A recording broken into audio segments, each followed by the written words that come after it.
Hey guys, welcome back to Cool Cars and Conversations. My name is Keith, and today I'm going to be talking about my new purchase. Yep, that's it right there. The 1994 Nissan 300ZX convertible.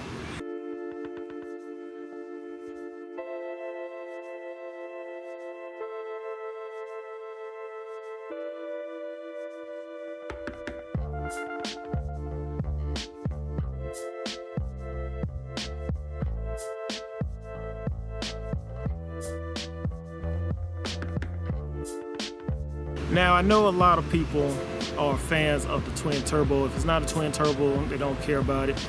But I wanted a convertible. That's what I was looking for. The twin turbo was not out because it has the T-tops, so I would have been fine with that. And I do have a story about one that I was looking at that I will tell you about. But I have been looking for a convertible for a few years. Originally, because I didn't really want to spend a lot of money on another car. I already have the Lexus GSF and a 4Runner and a Tundra and a motorcycle. But I had that itch for a convertible, but I just didn't, since I have other cars, I didn't want to spend a lot of money on one. But over the years, I started looking at cars that was higher in value. I looked at Mustangs, looked at convertible Corvettes, the Grand Sports, but I never pulled the trigger. I find something I like, and I would be close looking at it for a few days, sometime even a week, but I would just never pull the trigger. And I had actually forgot that Nissan had 300Z. Even when I go on Facebook Marketplace, put in convertible, these cars wouldn't come up. So I was just starting to, like I say, look at cars that was more than what I wanted to pay. And then just having a conversation with one of my friends, we was talking about different cars, and we talked about the 300Z. I was like, oh man, I forgot all about that car. You know, I had looked at Honda's S2000s also, but those prices are just more than what I want to pay for a Honda S2000. So I started looking, and I found this car for a very good price. There was some on Facebook, also, Facebook Marketplace also, but I'm real particular about my interior of the car. So a lot of the cars would have damaged interior, like the seats would be cracked, or just the interior just wasn't taken that good of care of. Or if it was in good shape, it was just more than what I wanted to pay for. But I found this car at a dealership out of state, and I went down there, took a look at it, and everything looked good on it. Has low miles on it, has 56,000 miles on it. So I was like, okay, this looks the car for me. But now getting back to that twin turbo story that I was telling you about. There's a twin turbo that was overpriced here in my area. I did go look at it, and it was okay, but for the shape it was in, and like I said, the interior was clean and stuff, but it's still for the shape that it was in. The asking price, I think they was asking $21,000, $22,000 for it. It had 185,000 miles on it. I just couldn't see spending that type of money on it. But when I had decided that this was the car I was going to get, the car went on sale, and they dropped the price still a little high, but it was more where I really had to take that car really consideration because of the price of it. And plus, it would be easier for me to get that car because it was literally down the street from my house.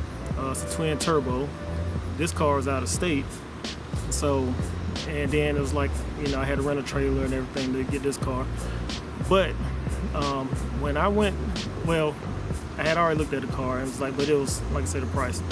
So I called the dealership, asked for the sales person that had helped me, and I told him, hey, I want to come in for a test drive. And the salesperson, he was kind of rude, in my opinion. So he was like, well, what do you want to do? I was like, I just told you I want to come test drive the car. I said, because I had talked to him previously, I said I was looking for a convertible. That's what I really wanted, but because of the T-tops and the fact that the price has dropped, you know, I really have to, you know, seriously take this car into consideration now. So he was like, okay. He was like, well, to do a test drive is going to be $1,000. Like $1,000 to test drive a 1990 Nissan 300ZX. I was like, why is it $1,000? And he was like, that's just our dealership's policy. Now this dealership, it's a Gateway Classic Cars. So Gateway Classic Cars, he said that's their policy. So I asked him, I said, okay, well, if I test drive the car and I decide not to get it, do I get that $1,000 back? And the salesperson was like, no, but you can use that $1,000 as a credit toward another one of our cars. Like, why, in the first place, why would I pay $1,000 to test drive a Nissan? And no offense to anybody, but why would I pay $1,000 to test drive a 1990 Nissan? And the car, like I say, it was okay shape, but still a 1990 Nissan Z. And for anyone that has a Z or no Zs, if it's pristine, it's gonna be 45 grand and up. And this one was not a 45 grand and up Nissan Z. So he was like, that was the policy. But like I say, the salesperson was, to me, kind of rude anyway, so that just turned me off from it. So I was like, okay, I told him I was still gonna come look at the car, but I just changed my mind for that, and I didn't even go look at it. So the next day I just went,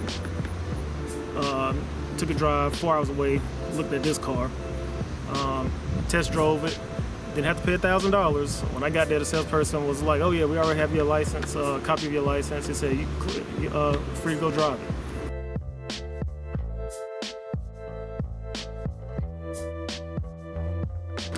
Enjoyed the car, liked everything I saw on it. And then so came back the following week with a trailer, picked it up. No issues. But still, like I say, I cannot believe that that dealership, the Gateway Classic Cars, was charging $1,000 for test drives. Now I can understand on cars that's rare or over 100 grand. I can understand that. And I did speak with another salesperson that was much nicer than the salesperson I was dealing with the first time. And he explained that they had some repeat customers that would come in and just do joy rides and, wasn't serious about buying the car. And that's why they implemented that $1,000 test drive, which is still ridiculous. There had to be something else they could have done. But I am going to be doing a few things to this car.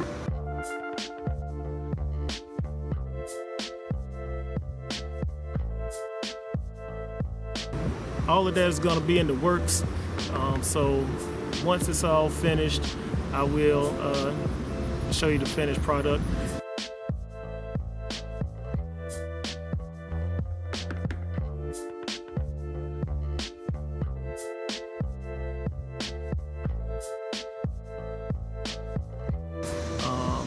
And hopefully that will be within the next few weeks. Month or so, like that. Also, I have other videos coming, so be on the lookout for those. But until the next time, I will see you later.